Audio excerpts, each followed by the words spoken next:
జై శ్రీరామ్.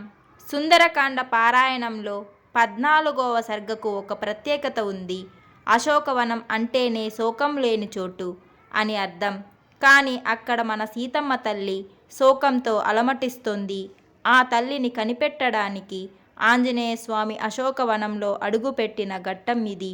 వాల్మీకి మహర్షి ఈ సర్గలో ప్రకృతి సౌందర్యాన్ని ఎంత అద్భుతంగా వర్ణించారో ఈరోజు మనం తెలుసుకుందాం. మహాతేజస్వియగు హనుమంతుడు ఒకంత తడవు ఆలోచించి సీతాదేవిని మదిలో తలంచి రావణ భవనము నుండి అశోకవన ప్రాకారముపైకి దూకెను. హనుమంతుడు ప్రాకారముపై కూర్చొండి సర్వాంగములు పులకింపగా వసంతారంభమున పూచిన కొన కొమ్మలు గల పలు చెట్లను చూచెను.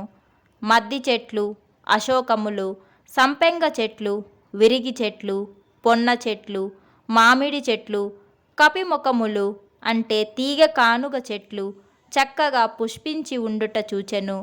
పిమ్మట హనుమంతుడు మామిడి చెట్లపై కప్పివేయబడినది వందల కొలది లతలచే ఆవరింపబడినదైన ఆ వృక్షవనములో వింటినారి నుండి వెడలిన బాణము వలె వేగముగా ప్రవేశించెను. అతడు జనులెల్లరకు హర్షము కలిగించుచు మృగపక్షులతో రమ్యమగు వసంత ప్రారంభ కాలమున అశోకవనిలో ప్రవేశించెను. ఆ వనము పక్షుల కిలకిలారావములతో కూడినదై చుట్టూను వెండి బంగారు వన్నె చెట్లతో నిండి ఉండెను. నానావిధ పక్షులు మృగములు తిరుగాడు ప్రదేశమొగుటచే అది విచిత్రమై పలు విధములైన అవాంతర వనములతో కూడి ఉదయించు సూర్యుని వలె నుండెను. నానా విధములగు పుష్ప వృక్షములు పండ్ల చెట్లు అందు మెండుగా ఉండెను. మత్తిల్లిన కోకిలలు గండు తుమ్మెదలు అందు సదా నివసించుచుండెను. నెమళ్ళు మదించి నాట్యము చేయుచుండెను. పలు జాతుల పక్షులు అచట వాసము చేయుచుండెను. సుందరమగు నడుమ ఏ లోపము లేని చక్కదనంతో కూడిన సీతకై హనుమంతుడు వెదుకుచుండగా అతని సంచారము చే చెట్లు కదలి వానిపై సుఖముగా నిద్రించుచున్న పక్షులు మేల్కొనెను. అట్లు పక్షులు లెగురుచుండగా వాని రెక్కల తాకిడిచే వృక్షముల అనేక వర్ణములు గల పలు విధములగు పూలవానులు కురిపించినవి. వాయుపుత్రుడగు హనుమంతుడు పుష్పములతో నిండినవాడై అశోకవన మధ్యమున పూలకొండ వలె శోభిల్లెను. చెట్ల గుంపులో నుండి అన్ని దిశలకు పరిగెత్తుటచే పుష్పభరితుడైన హనుమంతుణ్ణి చూచి భూతములన్నీయు అతడు వసంతుడని తలంచెను. ఆ వనమందలి భూమి చెట్ల నుండి రాలిపడిన వివిధ పుష్పములతో కూడినదై అలంకరించుకొనిన వనిత వలె ప్రకాశించెను. అప్పుడు బలవంతుడగు హనుమంతునిచే బలముగా కదల్పబడిన చెట్లు వివిధ వర్ణములు గల పూలను కురిపించినవి. అట్లు ఆకులు శాఖాగ్రములు కదులటచే చెట్ల పువ్వులు పండ్లు నేలరాలగా ఆ చెట్లు జూదమున సర్వస్వము నోడి తమ అమూల్యములగు వస్త్రములు నగలను సైతం కోల్పోయిన జూదరుల వలె నుండెను. వేగవంతుడగు హనుమంతుడు పూలతో ప్రకాశించు ఆ శ్రేష్ఠ వృక్షములను కదల్పగా అవి పూలను ఆకులను పండ్లను శీఘ్రమే రాల్చినవి. అట్లు హనుమంతుడు కదల్చిన ఆ వృక్షములు గాలికి కంపించినవి వలె పక్షి సమూహములు ఎగిరిపోయి ఆకులు రాలిపోగా బోదెలు మాత్రం మిగిలి ఉండుటచే చేరదగినవి కాకుండెను. హనుమంతుడు తోకతో చేతులతో కాళ్లతో శ్రేష్ఠ వృక్షములను విరగ్గొట్టగా అశోకవనిక జుట్టుముడి వీడి చందనాద్యంగ రాగము తొలగి చుంబింపబడిన సుందరమైన దంతములు పెదవులు గలదై దంతక్షత నఖక్షతములు గల యువతి వలె కనిపించెను. వర్షాకాలమున వింధ్య పర్వతమును ఆశ్రయించిన మేఘ సమూహములను వాయువు చెదరగొట్టినట్లు పెనుతీగ జొంపములను హనుమంతుడు తన బలముచే చెదరగొట్టెను. హనుమంతుడట్లు తిరుగుచు అచట మనోహరములగు మణిమయ భూములను వెండి బంగారు రేకులతో కప్పబడిన నేలలను చూచెను. అట్లే నిర్మల జలములు నిండుగా కలపలు ఆకృతుల దిగుడు బావులను హనుమ చూచెను. వానికి అటనట అనర్హములు మణికచితములగు సోపానములు ఉండెను. స్ఫటికపు రాతితో కట్టబడిన భూ ప్రదేశమున ఆయా నడిమి ప్రదేశములు ముత్యములు పొడలతో నింపబడి ఉండెను. అవి ఆ దిగుడు బావుల తీరములందు మొలచిన కాంచన వృక్షములతో శోభిల్లుచుండెను.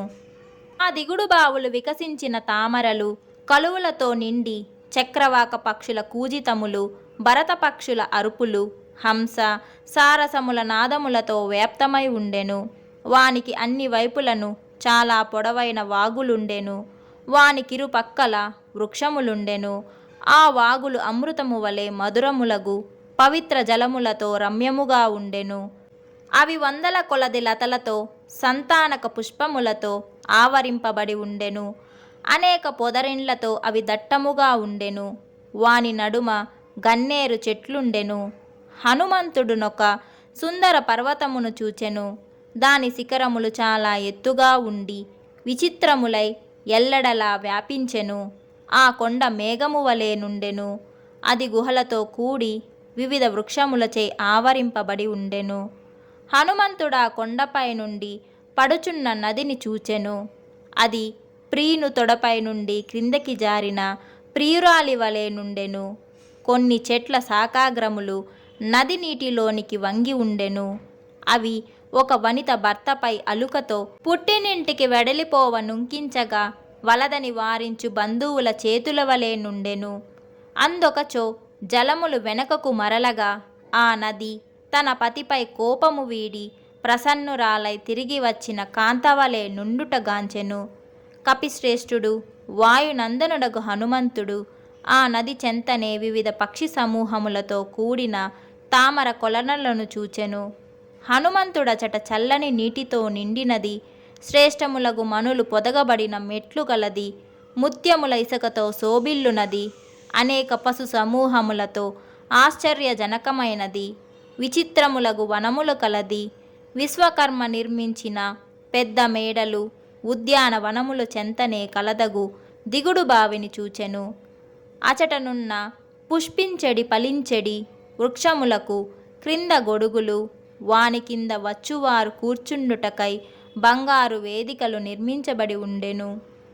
హనుమంతుడచట ఒక బంగారు వర్ణము గల సింసుపా వృక్షమును చూచెను. అది అనేక లతలతో ఆకులతో చుట్టబడి ఉండెను.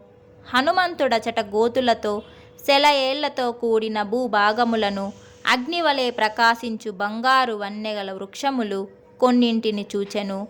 మేరు పర్వతపు కాంతులచే సూర్యుని వలె బంగారు వన్నె చెట్ల కాంతిచే ప్రకాశించు హనుమ తాను బంగారు దేహము కలవాడనని తలంచెను.